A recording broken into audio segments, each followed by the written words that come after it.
Hi friends, welcome to my channel Telugu English పాఠశాల. ఈరోజు opposite వర్డ్స్ని తెలుగులో ఉన్న వాటిని మనం ఇంగ్లీష్లో నేర్చుకుందాం. నెమ్మదిగా అంటే స్లో, దాన్ని ఆపోజిట్ వేగంగా ఫాస్ట్. మృదువైన అంటే సాఫ్ట్, దాన్ని విరుద్ధమైనది అంటే ఆపోజిట్ వర్డ్ కఠినమైన హార్డ్ అని చెప్పాలి. ప్రారంభించు అంటే స్టార్ట్, దీనికి ఆపోజిట్ ముగించు ఎండ్. అలాగే పొడవు అంటే టాల్, దానికి ఆపోజిట్ పొట్టిది అంటే షార్ట్. మందపాటి అంటే థిక్, దానికి ఆపోజిట్ సన్నది అంటే థిన్. చిన్నది అంటే టిన్ని, దానికి ఆపోజిట్ భారీ అంటే హ్యూజ్ అని చెప్పాలి.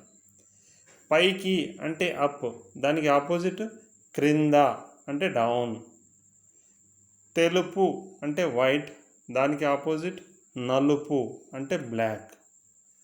విశాలమైన అంటే వైడ్ అని చెప్పాలి ఇంగ్లీష్లో, దీనికి ఆపోజిట్ ఇరుకైన అంటే న్యారో అని చెప్పాలి.